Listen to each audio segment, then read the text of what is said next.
முஹம்மது ரசூலின் மீது வீசப்படுகின்ற இந்த வீச்சுகள் எல்லாம், இந்த எரிகற்கள் எல்லாம், இந்த விரோதம், இந்த குரோதம் எல்லாம், இந்த போரெல்லாம் ஆரம்பித்தது இப்போது கிடையாது. இந்த முஸ்லிம்களுடைய விரோத போக்கு, முஸ்லிம்களை பார்த்தால் வெறுப்பது, அவர்களை உதாசீனப்படுத்துவது, அவர்களை விமர்சிப்பது, அவர்களுடைய தலைவர்களை விமர்சிப்பதெல்லாம் இப்போது நடந்த விஷயம் கிடையாது. அல் ஹர்பு கதீமா, இது பழைய போர். எப்போது ஆரம்பித்தது தெரியுமா? இந்த போரில் அல்லாஹ்வுடைய தூதர் முஹம்மது ரசூலுல்லாஹ் பட்ட கஷ்டங்கள், துயரங்கள், இன்னல்கள் தெரியுமா? அழைப்பு களத்தில் இருக்கக்கூடிய உங்களிடத்திலே இந்த நிகழ்வுகளை எல்லாம் சமர்ப்பித்து எம்முடைய ஈமானை உறுதிப்படுத்துங்கள். அல்லாஹ்வுடைய தூதர் முஹம்மது ரசூலுல்லாஹ் ஸல்லல்லாஹு அலைஹி வஸல்லம் நபித்துவத்தை துவங்குகிறார்கள். சஃபாவுடைய மலையின் மேல் ஏறி வெளிப்படையான நபித்துவத்தின் அழைப்பு. குறைஷிகளை அழைத்து சொன்னார்கள், யா மஅஷர குரைஷ், யா மஅஷர் என்று ஒவ்வொரு பரம்பரையுடைய பெயரையும் அழைத்து சொன்னார்கள். لو فقال أرأيتكم لو أخبرتكم أن خيلا بالوادي تريد أن تغير عليكم أكنتم متصدقية. இந்த மலைக்கு பின்னால் இருந்து ஒரு கூட்டம் உங்களை தாக்க வருகிறது என்று சொன்னால் நீங்கள் ஏற்றுக்கொள்வீர்களா? காஃபிர்கள் சொன்னார்கள், இறைமறுப்பாளர்கள் சொன்னார்கள், மா ஜர்ரப்னா அலைக கதிபா யா முஹம்மத் ஸல்லல்லாஹு அலைஹி வஸல்லம். நபி முஹம்மதே, உங்களை நாங்கள் பொய் பேசுபவராக பார்க்கவில்லையே. அல்லாஹ் அக்பர். சொன்னார்கள், அப்படியா? ஃபகால ஃபஇன்னி நதீருன் லகும் பைன யதை அதாபின் ஷதீத். போர் துவங்கியதற்கு போரை துவக்குவதற்கு உதவியாக இருந்த வார்த்தை, சத்தியத்தின் வார்த்தை. நான் மறுமை வரை வரக்கூடிய மக்களுக்கு எச்சரிக்கை செய்யக்கூடிய நபியாக, ரசூலாக வந்திருக்கிறேன். எழுந்தான் அவருடைய குடும்பத்தில் இருந்தே ஒரு விரோதி, அபூ லஹப். தப்பன் லக யா முஹம்மத். மண்ணை எடுத்து வீசினான். முஹம்மதே, நீ நாசமாகுவாயாக. மஅதல்லாஹ், அல்லாஹ் பாதுகாப்பாடாக இந்த வார்த்தையில் இருந்து. நூஹை விமர்சித்தார்கள், நபி இப்ராஹீமை விமர்சித்தார்கள், நபிமார்களை மஜ்னூன், பைத்தியக்காரர் என்று விமர்சித்தார்கள், நபிமார்களை சபித்தார்கள், நபிமார்களை கொலை செய்தார்கள். ஆனால் யாரை பார்த்தும் அல்லாஹ் இந்த வார்த்தையை பயன்படுத்தவில்லை. முஹம்மது ரசூலை பார்த்து நாசமாக என்று சொன்னவுடன் அடுத்த கணம் வசனம் இறக்கினான், தப்பத் யதா அபீ லஹப் வ தப். அபூ லஹபே, யாரை சபிக்கிறாய்? நீ நாசமாகு. அவனுடைய ஹிதாயத் தடைபட்டது. 10 ஆண்டுகள் இந்த வசனம் இறக்கப்பட்டதற்கு பிறகு வாழ்ந்தான். இந்த வசனத்தை மறுப்பதற்காகவே அவன் வேண்டுமென்றே வாயளவிலாவது லா இலாஹ இல்லல்லாஹ்வை ஏற்றிருக்கலாம். அல்லாஹ் ஹிதாயத்துடைய வாசலில் இருந்து அவனை அகற்றி வைத்தான். அல்லாஹ்வுடைய தூதரை சபித்த காரணத்தால். அல்லாஹ் அங்கு ஆரம்பித்த போர்க்களம், அங்கு ஆரம்பித்த விரோத போக்கு இந்த உலகம் அழியும் வரை தொடர்ந்து கொண்டே இருக்கும். யாரும் இந்த நியதியை மாற்ற முடியாது. முஸ்லிம்கள் ஏன் சிரமப்படுகிறார்கள்? முஸ்லிம்கள் ஏன் கஷ்டப்படுகிறார்கள்? முஸ்லிம்கள் ஏன் வெறுக்கப்படுகிறார்கள்? முஸ்லிம் என்றால் இதை நீ அனுபவித்துதான் ஆக வேண்டும். அப்போதுதான் அல்லாஹ் இந்த சமூகம் நாளை மறுமையில் வாழ்வதற்கு தகுதியான சமூகமாக அல்லாஹ் தேர்ந்தெடுப்பான். ஆனால் அந்த விரோதத்திலும், அந்த குரோதத்திலும், அந்த வெறுப்பிலும் உன் வாழ்வை மகிழ்ச்சியாக்குவதற்கு அல்லாஹ் இன்னும் பல காரியங்களை அவனுடைய தீனில் வைத்திருக்கிறான். புரிந்தவர்கள் மகிழ்ச்சியோடு வாழ்வார்கள், புரியாதவர்கள் அல்லாஹ்வையும் மார்க்கத்தையும் குறை கூறிவிட்டு வெளியே செல்லுவார்கள். அல்லாஹ் அந்த புரிந்தவர்களுடைய பட்டியலில் இணைப்பானாக. முஹம்மது ரசூலுல்லாஹ் ஸல்லல்லாஹு அலைஹி வஸல்லம் பட்ட கஷ்டங்கள், துயரங்கள். அல்லாஹ்வுடைய தூதர் காபாவிற்கு முன்னால் சுஜூதிலே விழ தயாராகிறார்கள். அபூ லஹப் பேசுகிறான், யார் முஹம்மது ரசூலுடைய இந்த நிலையை விட்டு அவர் உயர விடாமல் பார்ப்பது? உக்பா இப்னு அபி முஆய்த் எழுந்திருக்கிறான், நான் செய்கிறேன். நான் செய்கிறேன். முஹம்மது ரசூலுல்லாஹ் கஅபாவிற்கு முன்னால் சுஜூதிலே விழுந்திருக்கிறார்கள். அந்த நேரத்தில் ஒட்டகத்தின் கழிவை எடுத்து வந்து அல்லாஹ்வுடைய தூதருடைய முதுகில் வைக்கிறான். முஹம்மது ரசூலுல்லாஹ் ஸல்லல்லாஹு அலைஹி வஸல்லம் அவர்களால் சுஜூதிலிருந்து எழ முடியவில்லை. அல்லாஹ் அக்பர். எல்லா சஹாபாக்களும் ஏழாமையில் அருகில் செல்ல பயப்படுகிறார்கள். வேகமாக ஓடி வந்தார்கள். அல்லாஹ்வுடைய தூதருடைய ஈரக்குலை ஃபாத்திமா ரலியல்லாஹு அன்ஹா அல்லாஹ்வுடைய தூதருடைய கழுத்தின் மேல் இருந்த அந்த கழிவை நீக்கினார்கள். அல்லாஹ்வுடைய தூதர் தலையை நிமிர்த்தையுடன் சொன்னார்கள், அல்லாஹும்ம அலைக பி குரைஷ், அல்லாஹும்ம அலைக பி குரைஷ். யா அல்லாஹ், என்னை தொழுகையிலிருந்து தடுத்த இந்த குறைஷிகளை நீ அழிப்பாயாக என்று 10 பேருடைய பெயரை எண்ணினார்கள். அந்த 10 பேரும் பத்ருடைய போர்க்களத்தில் அழிக்கப்பட்டார்கள்.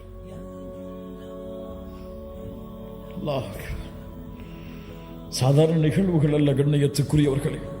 அல்லாஹ்வுடைய தூதர் ஸல்லல்லாஹு அலைஹி வஸல்லம் மறுபடியும் உத்பா இப்னு அபி முஐத்தால் சோதிக்கப்படுகிறார்கள். ஹரமில் நின்று தொழுது கொண்டிருக்கும் பொழுது ஒரு போர்வை எடுத்து வந்து அல்லாஹ்வுடைய தூதருடைய கழுத்தை நெருக்குகிறான். முஹம்மது ரசூலுல்லாஹ், நான் சொல்லுவது இமாமுல் அம்பியா, இமாமுல் அத்கியா, கழுத்தில் தளம்புகள் பதிகின்றது. அபூபக்கர் ரலியல்லாஹு அன்ஹு வந்து அதை தட்டிவிட்டு சொன்னார்கள், தக்துலூன ரஜுலன் யகூல ரப்பி அல்லாஹ், அல்லாஹ் ரப் என்று சொல்வதால் ஒரு மனிதரை நீங்கள் கொலை செய்ய போகிறீர்களா? முஹம்மது ரசூலுல்லாஹ் ஸல்லல்லாஹு அலைஹி வஸல்லம் ஒரு முறை வீதியிலே நடந்து சென்று கொண்டிருக்கும் பொழுது அபூ தாலிபுடைய மரணத்திற்கு பிறகு நடந்து சென்று கொண்டிருக்கும் பொழுது குறைஷி காஃபிர்கள் எல்லோரும் அல்லாஹ்வுடைய தூதரின் மீது மண்ணை வீசுகிறார்கள். தலையெல்லாம் மண், முகமெல்லாம் மண் படிந்து முஹம்மது ரசூலுல்லாஹ் அழுதவர்களாக அவர்களுடைய வீட்டில் நுழைகிறார்கள். அப்போது அவர்களுடைய பிள்ளை பார்த்தார்கள். அல்லாஹ்வுடைய தூதரே என்று அழ ஆரம்பித்தார்கள். எங்களுடைய தந்தையே, இந்த நிலைமையா உங்களுக்கு என்று. அல்லாஹ்வுடைய தூதர் முஹம்மது ரசூலுல்லாஹ் ஸல்லல்லாஹு அலைஹி வஸல்லம் சொன்னார்கள், லா தபகி, அழாதே, அல்லாஹ் அவனுடைய தூதரை நிச்சயமாக பாதுகாப்பான். இந்த மக்கள் அபூ தாலிப் இருக்கும் வரை என்னோடு இப்படி நடந்து கொள்ளவில்லை, அபூ தாலிபுடைய மரணத்திற்கு பிறகு இப்படி நடந்து கொள்கிறார்கள். உலகத்தில் நமக்கு வரக்கூடிய சோதனைகளை எல்லாம் பெரிய சோதனைகளாக எண்ணி கவலையடைந்து கொண்டிருக்கிறோமே, முஹம்மது ரசூலுடைய சோதனையை உணர்ந்து பார்த்தீர்களா? பிறக்கும் பொழுதே தந்தை கிடையாது, பிறந்த சில ஆண்டுகளில் தாயுடைய மரணம், யாருடைய வளர்ப்பில் வந்தார்களோ அந்த அபூ தாலிபும் மரணம், யாரை தன்னுடைய உலக வாழ்வில் அதிகமாக நேசித்தார்களோ ஹதீஜா ரலியல்லாஹு அன்ஹா அவர்களுடைய மரணம், பிறக்கின்ற ஆண் குழந்தைகள் எல்லாம் மரணம், பெண் குழந்தைகள் சிலரும் மரணம். சுப்ஹானல்லாஹ். வாழ்கின்ற வாழ்க்கையில் தன்னுடைய உறவுகள், தான் நேசித்த எத்துணை உறவுகளுடைய இழப்புகள் முஹம்மது ரசூலுல்லாஹ் ஸல்லல்லாஹு அலைஹி வஸல்லமுடைய வாழ்வில். ஆனால் இந்த கஷ்டங்களும் துயரங்களும் முஹம்மது ரசூலுடைய வாழ்வில் ஒரு சிறிய இடத்திலாவது பிரதிபலித்திருக்கிறதா? அதுதான் ஒரு சமூகத்தை வழிநடத்தக்கூடிய தலைவருடைய தலைமை பண்பு. அல்லாஹ் அக்பர், அல்லாஹ் அக்பர். உன் கஷ்டத்தை உன்னில் புதை, உன் சிரமத்தை உன்னில் புதை. பிறருடைய முயற்சிக்காக, பிறருடைய வெற்றிக்காக இந்த உலகத்திலே எந்த கஷ்டம் வந்தாலும், எந்த பிரச்சனை வந்தாலும் நடந்து செல். அல்லாஹ் உன்னை பொறுப்பேற்று உன்னை நடத்தி செல்லுவான். அல்லாஹ்வுடைய தூதர் முஹம்மது ரசூலுல்லாஹ் ஸல்லல்லாஹு அலைஹி வஸல்லம் அவர்கள் அடைந்த துன்பத்திலேயே மிக அதிகமான துன்பம் நடந்த ஒரு நாள் இந்த நாள்.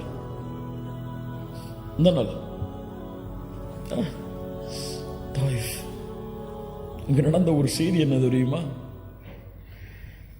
சில அழைப்பாளர்களை பார்க்கும் பொழுதெல்லாம் எனக்கு ஆச்சரியமாக இருக்கிறது. சிரமங்கள், கஷ்டங்கள் வந்தால் அழைப்பு பணியில் அவர்களை பார்க்க முடியாது. பொருளாதார நெருக்கடி வந்தால் அவர்களை அழைப்பு பணியில் பார்க்க முடியாது. அல்லாஹ் அவர்களை பாதுகாப்பானாக, நெருவழிப்படுத்துவானாக. முஹம்மது ரசூலுக்கு வந்த கஷ்டம் என்ன தெரியுமா? தாயிஃபில் அபூ தாலிபுடைய மரணம், ஹதீஜா ரலியல்லாஹு அன்ஹாவுடைய மரணம். உள்ளம் வாடுகிறது. மக்கள் எல்லோரும் எதிரியாகிறார்கள். இந்த நேரத்தில் தாயிஃபில் சென்றாவது என்னுடைய உறவினர்கள் இஸ்லாமை ஏற்றுக்கொள்வார்கள் என்பதற்காக தாயிஃபுக்கு செல்கிறார்கள். பனு சகீஃப் குலத்தார்களை சந்திக்கிறார்கள். 3 தலைவர்கள் இருந்தார்கள். அப்துயாலில், மஸ்ஊதுன், ஹபீப். 3 தலைவர்களை சந்திக்கிறார்கள். இந்த 3 பேரும் அல்லாஹ்வுடைய தூதரிடத்திலே பேசிய வார்த்தையை கேட்டாலே போதும், இந்த உலகத்திலே எவ்வளவு பெரிய அழைப்பு பணியின் உச்சத்தில் இருந்தாலும் சரி, அவர் இந்த வார்த்தையை கேட்டிருக்க மாட்டார். என்ன கேட்டார்கள் தெரியுமா? முஹம்மது ரசூலை பார்த்து என்ன கேட்டார்கள் தெரியுமா? அல்லாஹ்வுடைய தூதரை பார்த்து. அப்துயாலில் அதில் ஒருவர் கேட்டார், இந்த 3 ஒருவர், நீங்கள் அல்லாஹ்வுடைய ரசூலா? யம்ருது சியாபல் கஅபா இன் கான அல்லாஹு அர்ஸலக். உங்களை ரசூலாக அனுப்பியதற்கு கஅபாவின் திரையை நான் பிடித்து ஆட்டுவேன் அல்லாஹ்விடத்தில். قال الآخر ما وجد الله أحدا يرسله غيرك معاذ الله. அல்லாஹ்விற்கு வேறு ஆள் கிடைக்கவில்லையா உங்களை தவிர ரசூலாக அனுப்புவதற்கு? யா அல்லாஹ். இன்னொருவர் சொன்னார், உங்களை பற்றியெல்லாம் நான் பேச மாட்டேன், விடுங்கள் என்றார். இந்த வார்த்தைகளை நாம் கேட்டிருப்போமா என்றைக்காவது? இந்த வார்த்தைக்கு பிறகுதான் 10 நாட்கள் தாயிஃபில் தங்கி இருந்து அழைப்பு பணி செய்தார்கள். அல்லாஹ் அக்பர். என்ன குணம்! என்னை மறுக்கிறீரா, என்னை விரட்டுகிறீரா? அதுவும் சாதாரணமான நாட்கள் அல்ல. 10 நாட்கள் துரத்தினார்கள் ஒரு நபியை ஊரை விட்டு. கல்லால் எறிந்தார்கள். சிறுவர்களை வைத்து மஜ்னூன், பைத்தியக்காரர், சூனியக்காரர் என்று சபிக்க வைத்தார்கள். சிறு குழந்தைகள் கற்களை எறிந்தது. ரத்தம் வடிந்தோடுகிறது. 10வது நாளில் அல்லாஹ்வுடைய தூதர் வெளியேற வேண்டிய கட்டாயம். வெளியேறுகிறார்கள். ரத்தம் சொட்ட சொட்ட சொட்ட காலுறை கலட்ட முடியாமல் ரத்தத்தால் இறுக்கப்பட்டிருக்கிறது. முஹம்மது ரசூல் தலைவர் தான். ஆனால் சொகுசான வாழ்வில், சுகமான வாழ்வில் தன்னுடைய சமூகத்தை போர்க்களத்தில் நிறுத்திவிட்டு தன்னுடைய சமூகம் சிரமப்படுவதை பார்த்துவிட்டு தான் நிம்மதியை சுவைத்த தலைவர் கிடையாது முஹம்மது ரசூலுல்லாஹ். அறியட்டும் இந்த சமூகம். தன் சமூகம் பட்ட கஷ்டங்கள், வேதனைகளை விடவெல்லாம் சிரமத்தை உள்ளத்திலே தாங்கி தன் சமூகத்தை வழிநடத்திய தலைவர் முஹம்மது ரசூலுல்லாஹ் ஸல்லல்லாஹு அலைஹி வஸல்லம். மதீனாவிலே ஒரு முறை கிளர்ச்சி, ஏதோ போர் தொடுக்க ஆள் வருகிறார்கள் என்பதற்காக மதீனா வாசிகள் எல்லோரும், அன்சாரிகள், முஹாஜிர்கள் எல்லோரும் ஒரு அணியில் மதீனாவுடைய வாசலில் வந்து நிற்கிறார்கள். ஏதோ போர்ப்படை நம்மை தாக்க வருகிறது என்பதற்காக தேடினார்கள். எங்கே முஹம்மது ரசூலுல்லாஹ்? வேகமாக ஒருவர் குதிரையில் பயணித்து வந்தார். தோழர்களை, எந்த கவலையும் இல்லை, எந்த படையும் எம்மை நோக்கி போர் தொடுக்க வரவில்லை, அமைதியான முறையில் வீட்டிற்கு திரும்புங்கள் என்று ஒரு தலைவர் வழிகாட்டினார் ஒரு சமூகத்தை. 10வது நாளுடைய அந்த வேதனை தாயிஃபில். அல்லாஹ் கோபமடைகிறான். ஜிப்ரீலை அனுப்புகிறான். முஹம்மது ரசூலுல்லாஹ் அவர்களே, இதோ மலையுடைய மலக்குகளை அல்லாஹ் அனுப்பி இருக்கிறான். மலையுடைய மலக்குகள் சலாம் சொல்லுகிறார்கள். அல்லாஹ் எங்களை அனுப்பி இருக்கிறான். முஹம்மது ரசூல் ஸல்லல்லாஹு அலைஹி வஸல்லம் அவர்களே, இந்த தாயிஃபுடைய வாசிகளை 2 மலை குன்றுகளுக்கு இடையே வைத்து அழிக்க வேண்டுமா? சொல்லுங்கள், நாங்கள் அந்த கட்டளையை செயல்படுத்துகிறோம். அல்லாஹ் அக்பர்.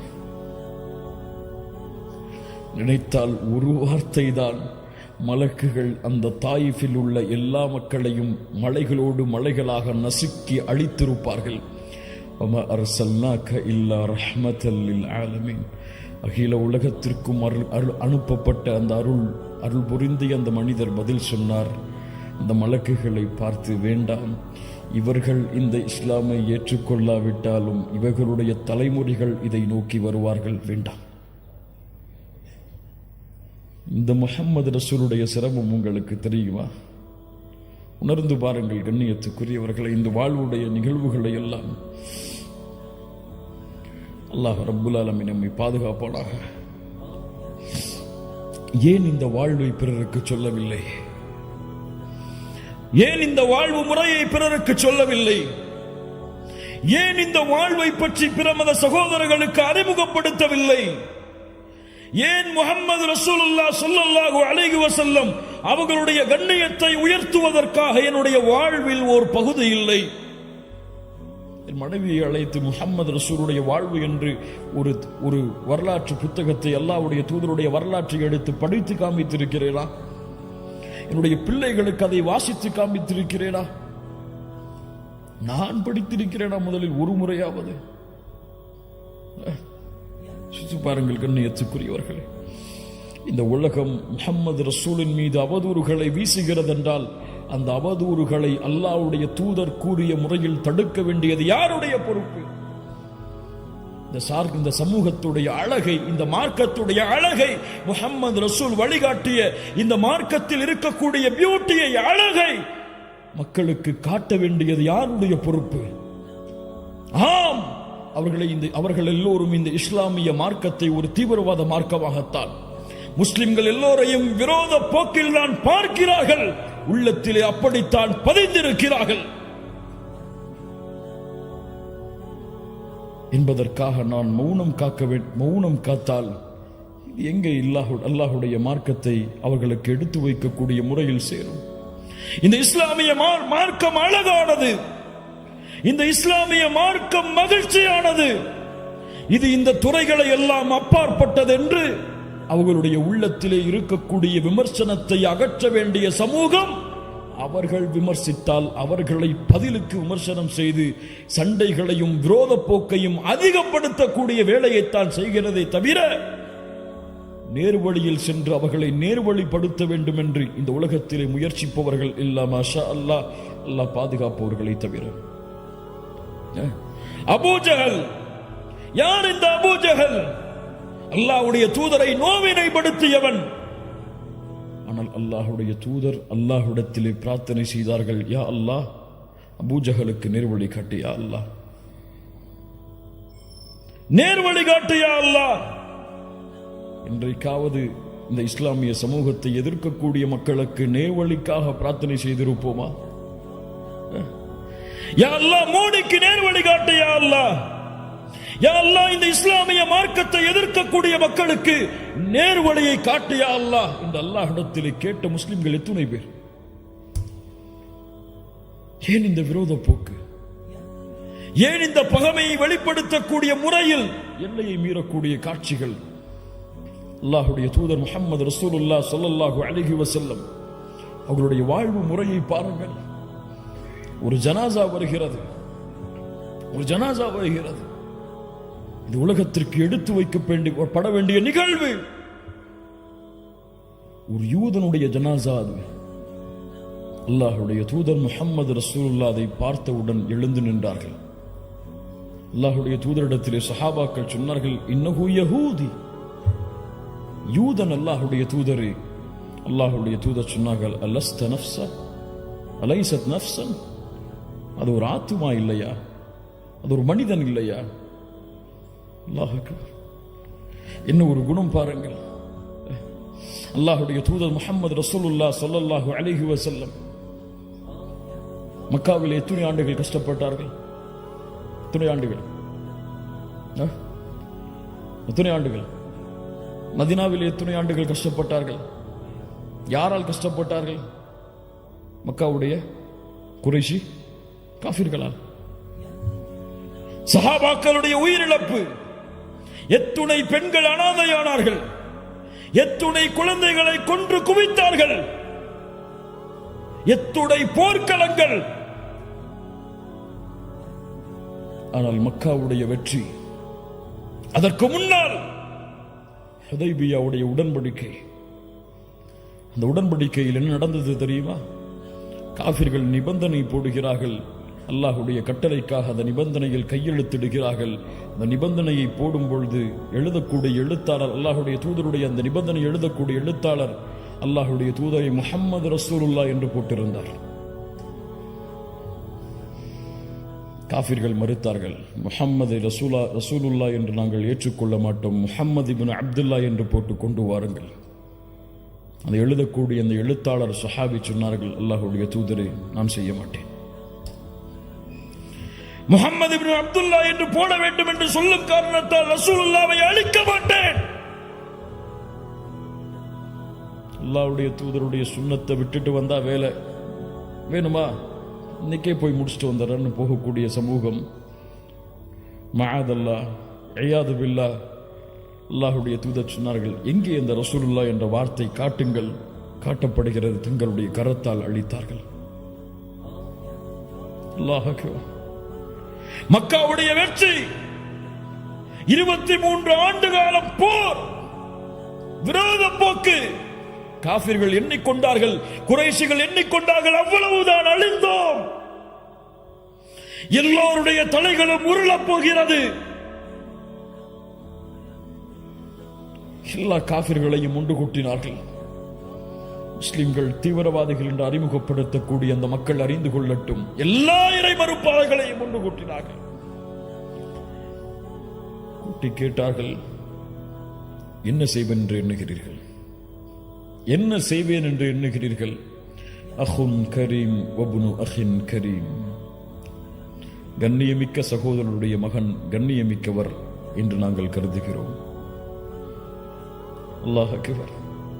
அல்லாஹ்வுடைய தூதர் ஸல்லல்லாஹு அலைஹி வஸல்லம் சொன்னார்கள், தன்னுடைய சஹாபாக்களை கொலை செய்தவர்களை பார்த்து, தன்னுடைய மகளை துன்புறுத்தியவர்களை பார்த்து, தன்னுடைய சாச்சாவுடைய ஈரலை கடித்து துப்பிய அந்த சமூகத்தை பார்த்து சொன்னார்கள், லா தஸ்ரீப அலைக்குமுல் யௌம் அன்துமுத் துலகா. இன்றைய தினம் உங்களுக்கு பழி தீர்க்கப்படாது, உங்கள் எல்லோரையும் மன்னிக்கிறேன். அவன் 1000 ரூபாய் எடுத்து வச்சுட்டு, என் குடும்ப சொத்தை எடுத்து வச்சுட்டு என் கூட சண்டை போட்டுட்டு இருக்கிறான், அவனை மன்னிப்பனா? நான் ஏன் சொத்தை அபகரிச்சுட்டா அவனை மன்னிப்படா? ஏன் உள்ளத்தை காயப்படுத்திட்டா அவனை மன்னிப்படா? என்னை பத்தி எதிர்த்து பேசிட்டா அவனை மன்னிப்படா? எனக்கு முன்னாடி திமிரா நடந்துட்டா அவனை மன்னிப்படா? ஏன் என்னுடைய குடும்பத்தை பத்தி தப்பா பேசிட்டா அவனை மன்னிப்படா? முஸ்லிம் சகோதரத்துவத்திற்கு மத்தியிலே மன்னிப்பு என்ற மனப்பான்மையை மறந்த சமூகம். முஹம்மது ரசூலுல்லாஹ் ஸல்லல்லாஹு அலைஹி வஸல்லம் எதிரிகளை பார்த்து சொன்னார்கள், உங்களை நான் மன்னிக்கிறேன், விடுதலை செய்யப்பட்டவர்கள் நீங்கள்.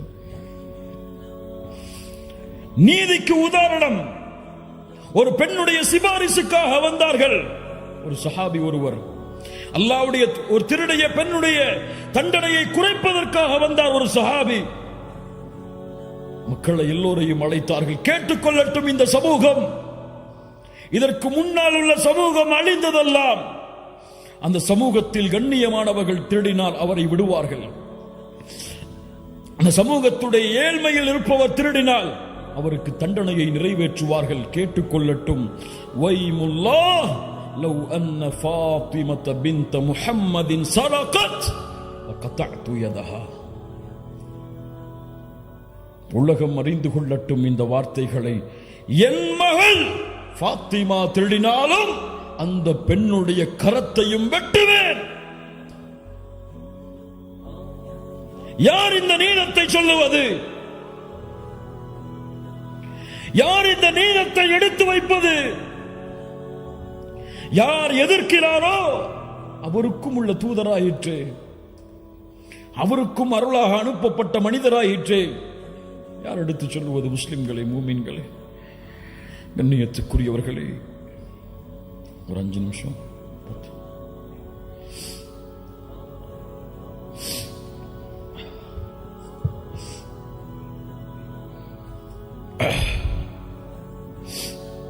கண்ணியத்துக்குரியவர்களை யோசித்து பாருங்கள்.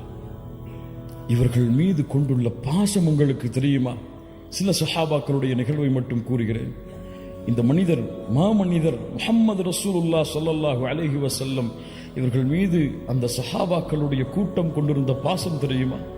ஒரு பெண் வந்தார்கள், ஒரு ஆடையை தைத்துக் கொண்டு அல்லாஹ்வுடைய தூதருக்கு அன்பளிப்பாக கொடுத்தார்கள்.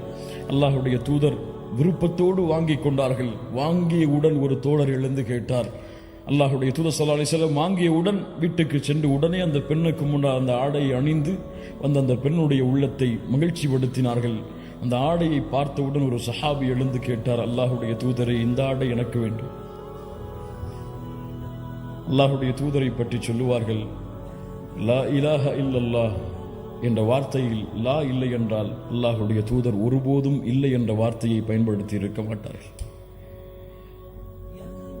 உடனடியாக வீட்டுக்கு சென்று ஆடையை களைந்து கேட்ட சஹாபியுடைய கையில் கொடுத்தார்கள். சஹாபாக்களுக்கெல்லாம் கோபம். ஏன் இந்த தோழர் அல்லாஹுடைய தூதர் விரும்பி போட்ட ஆடையை கேட்டார் என்று கோபித்தார்கள். இந்த சஹாபி அந்த மஜ்லிஸ் கழிந்து செல்லும் பொழுது சஹாபாக்கள் எல்லாம் அவரை ஏசினார்கள். அந்த தோழர் திரும்பி சொன்னார், இந்த ஆடையை நான் அணிய வேண்டும் என்பதற்காக நான் கேட்கவில்லை. நான் மரணிக்கும் பொழுது அல்லாஹ்வுடைய தூதருடைய மேல்பட்ட ஆடை எனக்கு கஃபனாக ஆக வேண்டும் என்பதற்காக கேட்டேன். அந்த ஆடையிலேயே அவர் கஃபன் செய்யப்பட்டார். பத்ருடைய போர்க்களம். சவாத் ரலியல்லாஹு அன்ஹு அணியை விட்டு விலகி வருகிறார்கள். குத்தினார்கள் கம்பை விட்டு, உள்ளே செல் சவாத், இஸ்ஸௌ யா சவாத், வரிசையை சரிபடுத்து, அல்லாஹ்வுடைய தூதரை நோவினை செய்து விட்டீர்கள், பழி தீர்க்க வேண்டும். அல்லாஹு அக்பர். பத்ருடைய போர்க்களம். எதிரிகள் அங்கே எதிர்த்து நின்று கொண்டிருக்கிறார்கள். சஹாபாக்கள் எல்லாம், யாரை பார்த்து பேசுகிறாய் இப்படி? அமைதியாக இருங்கள். கம்பை கையில் கொடுத்தார்கள். குத்து என்னை, மறுபடியும் குத்து என்னை. அல்லாஹுடைய தூதரை, ஆடை இல்லாமல் இருந்தேன், ஆடையை உயர்த்துங்கள். போர்க்களத்திலே அல்லாஹுடைய தூதர் ஆடையை கழட்டினார்கள். அவருடைய கையில் கம்பை கொடுத்தார்கள். அந்த தோழர் கம்பை தூக்கி எறிந்து விட்டு அல்லாஹுடைய தூதரை கட்டி அணைத்தார். ஏன் தோழரை இப்படி செய்கிறாய்? அல்லாஹ்வுடைய தூதரை எதிரிகள் இதோ, வெற்றியா தோல்வியா, மரணமா வாழ்வா தெரியாது. நான் மரணிக்கும் பொழுது இறுதியாக தொட்ட தோளாக உங்களுடைய தோள் இருக்க வேண்டும் என்று ஆசைப்பட்டேன். விவரிக்க முடியாத இந்த நிகழ்வை. அந்த தோழர் அந்த போரில் ஷஹீதானார். பிலால் ரலியல்லாஹு அன்ஹு முஹம்மது ரசூலுல்லாஹ்வுடைய மரணம் வரை ஒரு நாள் கூட ஹிஜ்ரத்துடைய பயணத்தை தவிர முஹம்மது ரசூலை பிலால் அவர்கள் பார்க்காமல் இருந்ததில்லை. பிலால் இல்லாமல் அந்த நாளே இல்லை. அவ்வளவு அல்லாஹ்வுடைய தூதருக்கு நெருக்கமாக இருந்தவர். காபாவிற்கு மேலே ஏறு பிலால், அதான் சொல் என்று சொன்னவர், கருப்பு நிறத்தவரை அவ்வளவு உயர்த்தியவர்கள் அல்லாஹ்வுடைய தூதர். பிலால், சொர்க்கத்திலே எனக்கு முன்னால் நீ நடந்து வருவதை பார்த்தேன். இந்த பிலால் அல்லாஹ்வுடைய தூதருக்கு பிறகு வாழ்விற்கு, அல்லாஹ்வுடைய தூதருடைய வாழ்க்கைக்கு பிறகு அவர்கள் எங்கே இருந்தார்கள் என்ற வரலாறுகளை தேடுங்கள், கிடைக்கிறது. அபூபக்கருடைய மஜ்லிஸுக்கு ஒரு முறை வந்தார்கள். எனக்கு ஜிஹாதுக்கு அனுமதி தாருங்கள் என்றார்கள். அனுமதி மறுக்கப்பட்டது. உமர் ரலியல்லாஹுடைய மஜ்லிஸிலே ஒரு முறை வந்து சந்தித்தார்கள், அவ்வளவுதான். ஆனால் பிலால் ரலியல்லாஹு அன்ஹு அல்லாஹ்வுடைய தூதருடைய மரணத்தோடு தன்னுடைய வாழ்வின் மகிழ்ச்சியை இழந்த பிலால் தன்னுடைய மரணத்தின் போது சிரித்தார். மனைவி கேட்டார்கள், யா ஜௌஜா, ஏன் சிரிக்கிறீர்கள்? எங்களை விட்டு பிரிய போகிறீரே. பிலால் அவர்கள் என்ன தெரியுமா சொன்னார்கள்? கதன் அல்கல் ஹிப்பத முஹம்மத வ ஸஹ்பா. நான் மரணிக்க போகிறேன் என் மனைவியே. மரணித்து யாரை சந்திக்க போகிறேன் தெரியுமா? யாரை பார்க்காமல் என் கண் வாடியதோ அந்த முஹம்மது ரசூலை சந்திக்க போகிறேன். இதைவிட என்ன மகிழ்ச்சி எனக்கு என்று சொன்னார் பிலால். முஹம்மது ரசூலை சந்திக்க வேண்டும் என்ற ஆசை இருக்கிறதா உங்களுக்கு? அந்த அழகை, அந்த பௌர்ணமியின் வெளிச்சத்தை விடவெல்லாம் வெளிச்சத்தை, அந்த உலகத்தின் தலைவரை, நபிமார்களின் தலைவரை சந்திக்க வேண்டும் என்ற ஆசை இருக்கிறதா? ஒரே வழிதான், இந்த தூதர் சென்ற பாதையில் நடந்து செல்லுங்கள். முஹம்மது ரசூலுல்லாஹ் ஸல்லல்லாஹு அலைஹி வஸல்லம் அவர்களை அடையாளம் கொண்ட சமூகம் பொய் பேசினால், புறம் பேசினால், பிறருடைய உள்ளங்களை காயப்படுத்தினால், பிறருடைய சொத்துக்களை சூறையாடினால், அது அவர்களுடைய வழியில் மட்டும், அவர்களுடைய பண்பில் மட்டும் அது இழுக்கு கிடையாது.